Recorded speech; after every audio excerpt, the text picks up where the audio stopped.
Yeah, hi peeps, it's Tess back in the old squat box again, and I'm continuing my journey of strange and wondrous BBC programmes. This to me was it just made total sense. I mean, when I seen the name of the programme, Could Eating Insects Save the World, I immediately knew right away that the amount of insects being eaten in the world, in certain parts of the world anyway, was the reason why people weren't starving. And in places where, even though they're eating insects, there's not enough of them, there's not enough insects, to actually give them a full, consistent diet. But it is what they use as like the minimum sustainable sort of protein that they get in their diet. Cambodia is one place, and you see that in the movie. Young kids capturing tarantula spiders to eat. And these kids, by the way, you look at the size of them, you think they're about 10, 11 year old. They're actually 11 to 15 year old. The tallest ones are 15 and 14, and the smallest ones 11 year old.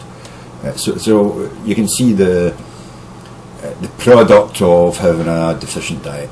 It stunts your growth.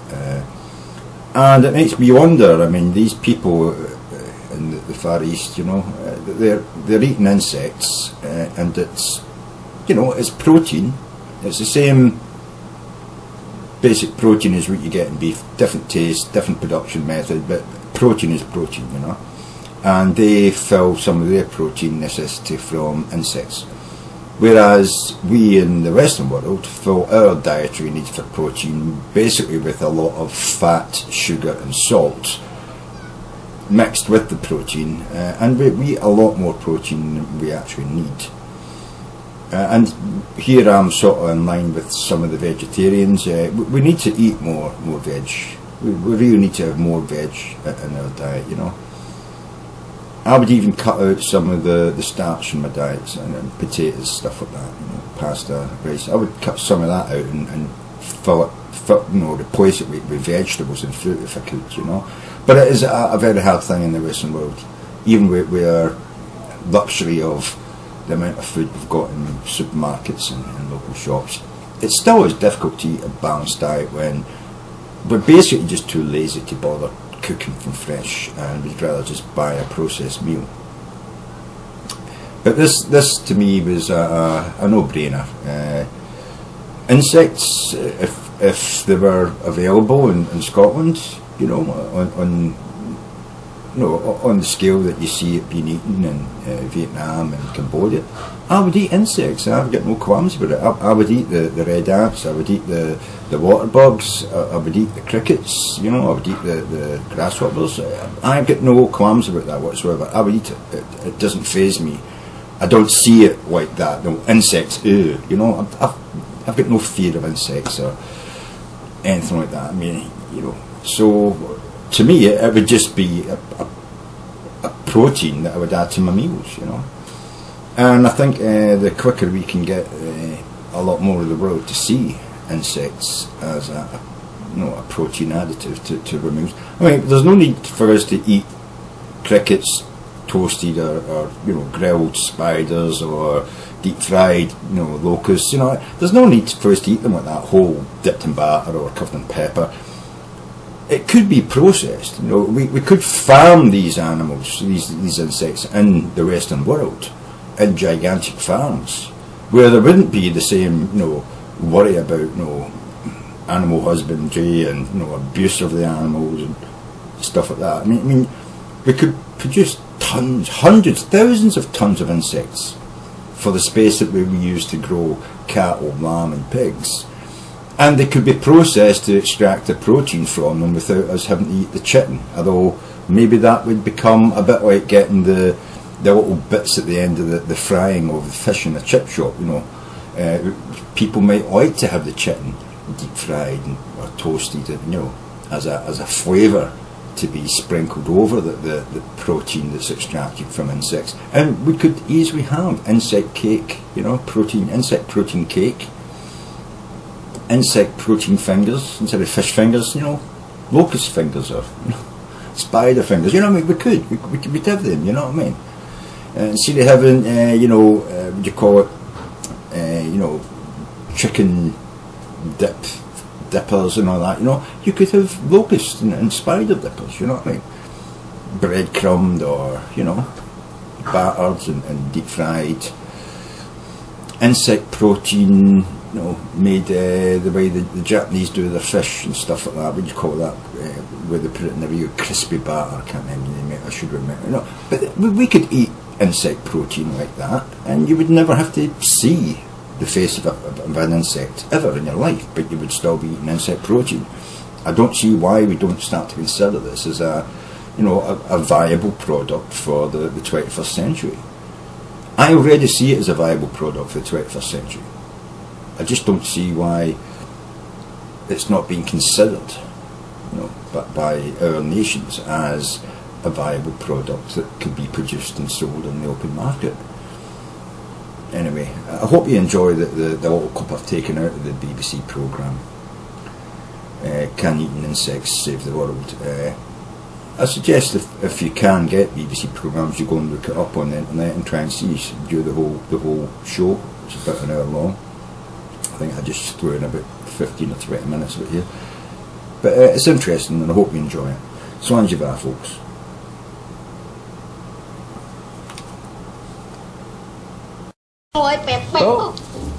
Oh, there he is.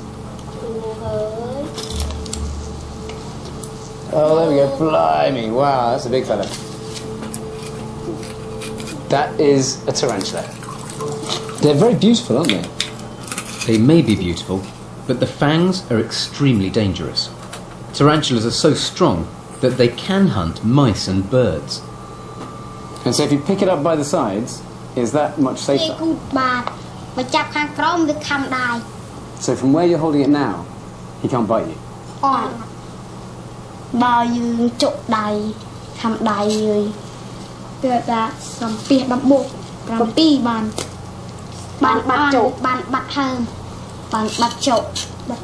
The idea of having to pray at the anthill isn't exactly reassuring. But I'm amazed that they don't seem particularly bothered. Do you think there are lots of people who are scared of them?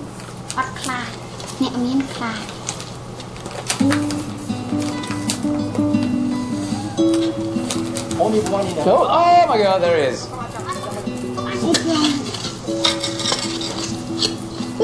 Hey! Ooh. It's like playing chicken, but with poisonous massive spiders. Wow, you guys are good.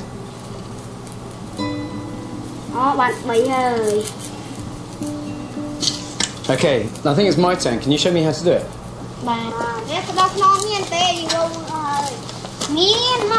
Oh, what about this one here? I found it! I found one!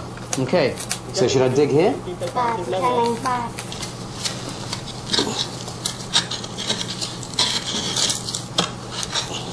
I'm just hacking away. There's no art to what I'm doing. I'm going to choose the deepest living tarantula in the world.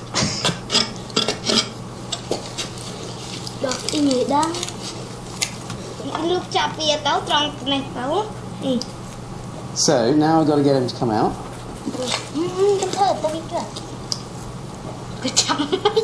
There you go, mister.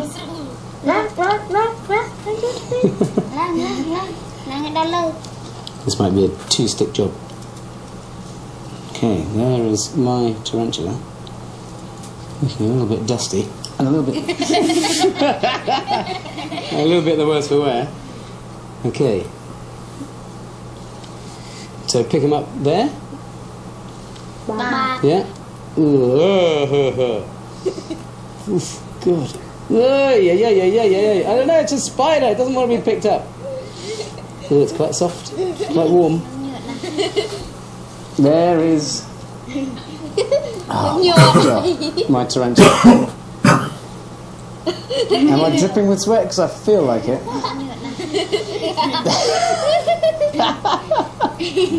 It doesn't seem like food to me. Does that make you feel hungry? Clean. Hungry. Why? Clean. What does it taste of?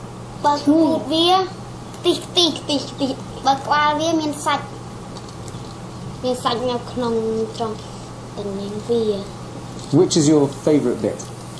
នេះចង់ញ៉ាំត្រង់កន្លែងនេះ Why is that? ឆ្ងាញ់ទី So I suppose I ought to get over this and just see this as a food.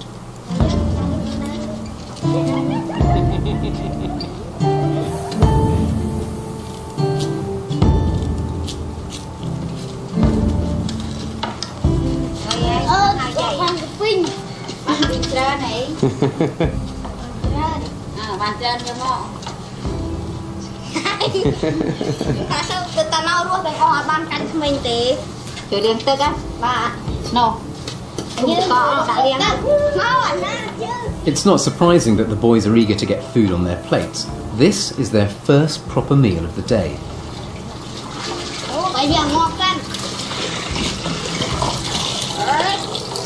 So what are you doing to them now?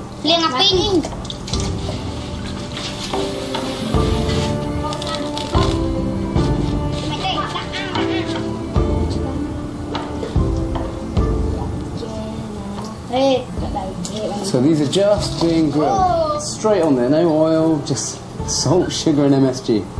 Straight on the fire. So how long do they take to cook? 15 ម៉ោងដាក់ជីវិតមួយដាក់អំបិលទៅដាក់ដុតយកដឹកចេកទៅដាក់ខ្វៀលគោដុតយកបាយមួយឆ្នាំងយកទៅ Which one's going to taste best? នេះអាមួយនេះអានេះអាធំជាងគេអាទៅឆ្អិនដាក់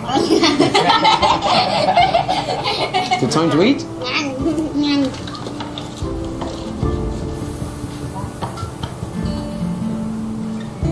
Tarantula is pretty healthy meat. In fact, it has 10 times more zinc than beef. It's a crucial nutrient for growing children. As food is scarce, if they didn't eat these spiders, they'd be lucky to get any protein in their diet at all.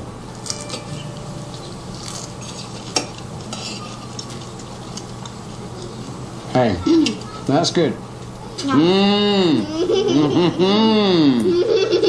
I like it. I like moi. Number one. I'm not sure if it's number one. It is nice. It's meaty on the inside, like a prawn or a crab has sort of white meat inside it. But this actually has a proper flavour, whereas a lot of the insects I've tried kind of just taste a little bit musty. That's pretty good. You guys are brilliant. Thank you very much.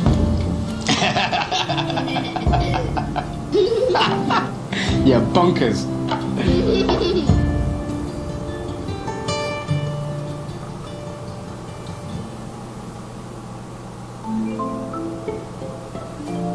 Tarantulas may be an unlikely superfood, but there's one thing that worries me. While they're a source of protein for Cambodian children, there simply aren't enough of them to feed the world on their own. So I'm heading back to Thailand to see what the future really holds for edible bugs. One of the most exciting ideas for insect eating, and possibly for the future of the planet, is the whole idea of insect farming, because if you can farm insects and grow them on a massive scale, you could solve some of the world's food problems. So I've come here to one of the region's biggest insect farms. It's a cricket farm, and I'm intrigued. I have no idea how you would farm crickets. My hunt for the future of insect eating brings me here. But it turns out that farming insects doesn't have to be high-tech, or even particularly hard work. Hello, I'm Stefan. I meet Mr. and Mrs. Panswan, who run one of 20,000 new cricket farms that have sprung up all over Thailand, pioneering mass insect production. So how many crickets do you have here? 10,000 crickets in one go. So, just one of these tanks produces the equivalent amount of protein to 700 Big Macs a year. To produce so much protein in such a tiny space is exciting enough, but also, unlike beef, crickets only need a tiny amount of food and water to grow. In a world where resources are becoming scarce, this has huge potential. My first stop is the maternity unit. Unlike mammals, female crickets reproduce so quickly one can have 100 babies in a month. These tiny little flecks here are the cricket eggs. So how many cricket eggs do you think are in this tank? 10 Wow. Next, we come to the nursery. Millions of baby crickets. Bizarrely, I think they're quite sweet. Why don't they escape? เป็นกระดาษกาวแล้วอันนี้เขาจะไต่ขึ้นไม่ได้ไง So, with the playpens safely guarded, we move on to the teenage den. They'll stay here for another month until they're ready to be sold. They begin to sing a little bit now. เริ่มร้องแล้วคือเอาไข่เลยเอาไข่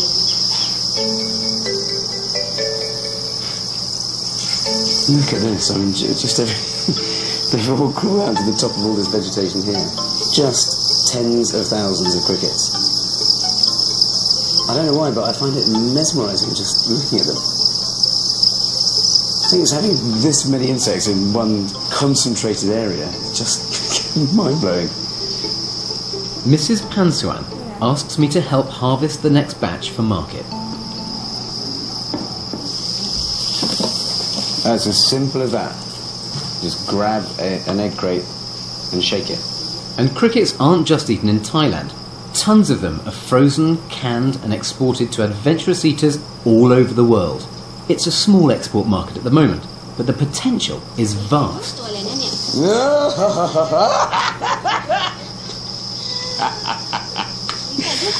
Okay, come on, Stefan. Only 45 days or so from egg to market. It's not bad going. There's clearly a huge future for this. I mean, this place sort of looks a little bit run down. It's not like a nice, clean food factory you might get in the UK, but when you look inside all of those tanks, you know, there's no animal welfare issues there. You know, it actually looks pretty good. They're producing a huge amount of protein on a very short time scale. Compare this to chicken farming in the UK. That's not bad.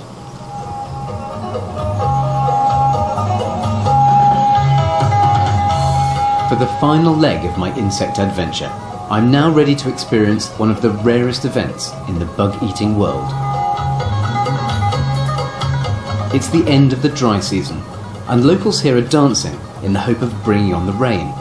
But this is also the season for the red ant egg harvest. The red ants lay eggs, which then turn into larvae, which is the insect equivalent of the finest caviar. I head out of town with Mr. Jong, one of the best ant hunters around. I'd been imagining a scenic drive deep into the bush to find these rare insects and their nests. So I'm a bit disappointed when we pull up at the side of a road.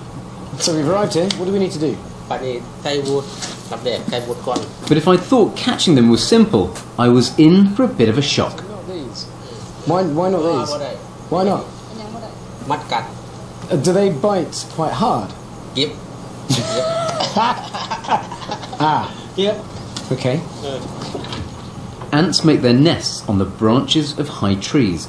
Catching them is a bit of a challenge, which explains the giant pole. And it's living up there in the top of these trees. There are loads and loads of these nests around. And they're full of the ants and the eggs. So what we've got is a big old stick with a net on the end of it. We're going to jam the stick into the nest, waggle it about, and hopefully as many as possible of those ants and the eggs will fall into the basket. Yeah? Ah, okay, I can see. Oh, yeah, look, there's masses in there. Whoa! They're all flying down. Wow. So inside there are all the... Ow! Like any protective parents, these red ants aren't about to give up their babies without a fight. They bite badly, don't they? Wow. And you're drowning them in there. Are there any eggs in here? Oh, there's a few little eggs. Ow! They're angry. Blimey, look, they're going absolutely everywhere. Ow! Ow! And I'm not the only one in pain. A few seconds later, and the entire crew gets attacked. Ants attack.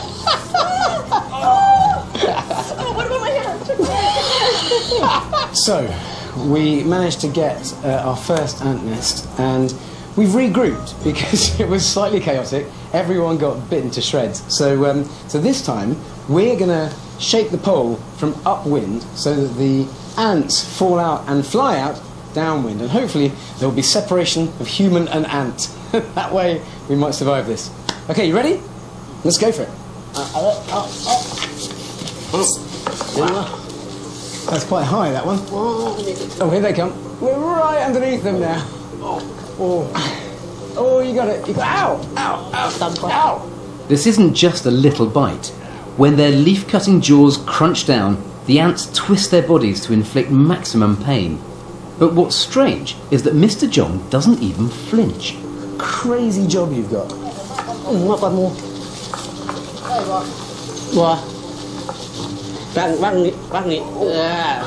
Ow! Okay. Oh! Ow! So, okay, can I do it? Ow! Ow! Ow! Ow! Jesus! Ow! Oh! Ow! Just a little... I suppose they're just getting their own back, aren't they? And here's the prize. The red ants themselves, alongside their larvae and pupae. And can you eat them like this? Đấy, kì lời. Ow! Ow! If I was feeling any guilt about eating baby ants, it's gone. I'm going to be tasting revenge. Wow. Very crunchy, really sour. They're sour like lemon or lime. All I know is that you have got one insane job. Okay, ready? Yeah! Oh, hang on. That's the handle. Are there any brakes on it? Which way? Straight over? What about traffic? With the red ants safely contained in buckets, we return triumphant. Mr. John makes most of his annual income during the red ant harvest, but he doesn't sell the whole catch. He always welcomes in the season with a red ant feast for the whole family. So, here are the beasts. Beautiful. Ant stew is surprisingly simple, but I'm still getting plenty of direction. After green vegetables, we add a generous portion of chilies. That's going to be so hard. You're a kitchen bully, you are. Look at it. And the whole lot? Upside down? ยำไข่มดแดงโอ้เก่งเว้ยดูตีโน่นอ่ะเห็นไหมโอ้ยเคยเห็นฝรั่งเฮ็ดแบบนี้เลยแต่มีเมียก็ดีเฮ็ดกับเขาให้เมียกินเป็นเนาะฝรั่งคนนี้เนาะ I cook for my wife more than my wife cooks for me.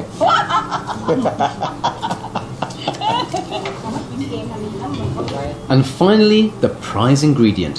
3 handfuls of painfully expensive winged ants.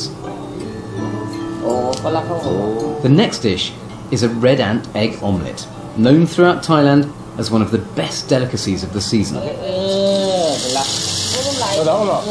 Aha, okay. Look at that. That is a strangely beautiful sight. Every now and then you get another egg bursting. A huge wallop of oil hits you in the face. How are you going to flip that baby over?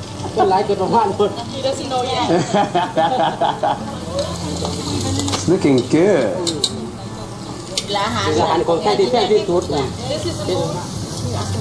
That's good? นี่บ้านเด็กก็อยู่แยกนี่ The little 2-year-old is licking all the flies. And Uncle Chewit. Kids are different around here. But the final dish is the legendary red ant egg salad. It's an incredibly visual dish, and I guess if you're going to spend a vast amount of money on an ingredient, you want to see it right in there. You know, there's no denying. This is a salad of ants and ant eggs. เอาไปวัดแล้วก็เอาไปแล้วก็กลับไปกินนี่เอาไปวัดก่อนทำบุญก่อน Why do you give some to the temple? เพราะว่าเฮาไปทำบาปเฮ็ดแยนมาขายมาหยังรับซื้อมันบาปเอาตัวมันมาสิกินอยู่ทั้งต้นไม้พุ่นมันก็มาเฮ็ดว่ามันนั่นก็เลยเฮ็ดไปถวายพระนำให้มันได้บุญได้หลาย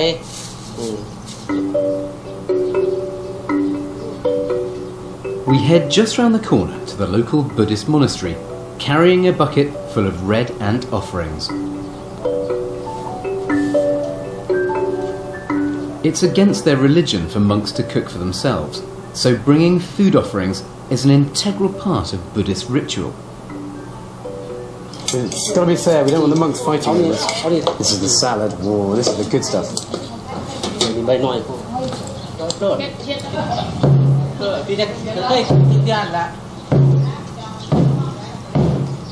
The monks here will eat meat or insects, as long as they don't see them being killed.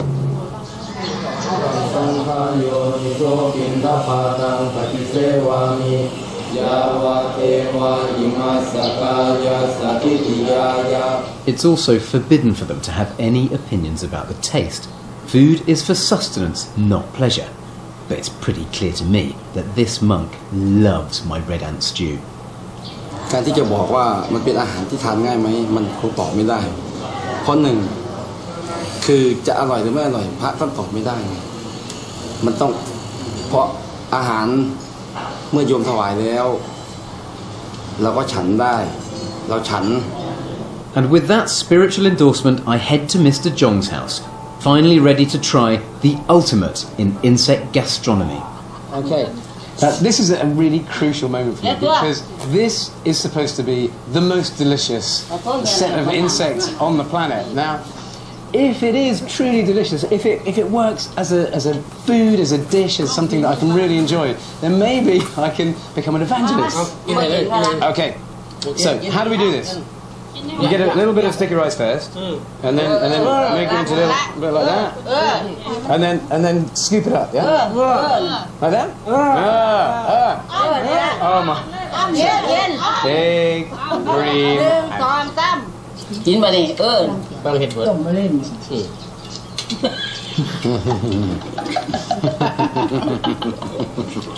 That is damn fine.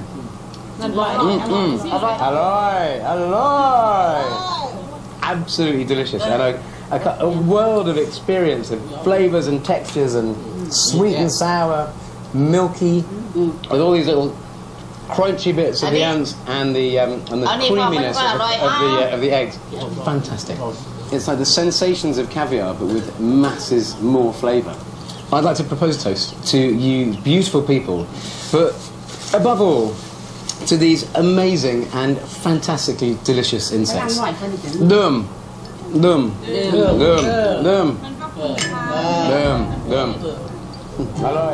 This has been an extraordinary journey. I've finally conquered my prejudice against eating insects, and in fact I've found some that are phenomenally delicious. But I've also seen how these little creatures are sustaining communities, spreading wealth, and helping feed those that might otherwise go hungry. Which begs the question, why not eat insects? I wonder if someday we'll look back on the early 21st century as a time when the world was bursting with food, but we just didn't appreciate it. We know they're good for us and even better for the environment. If we can get over our collective fear and ignorance, it's just possible that eating insects might, someday, save the world.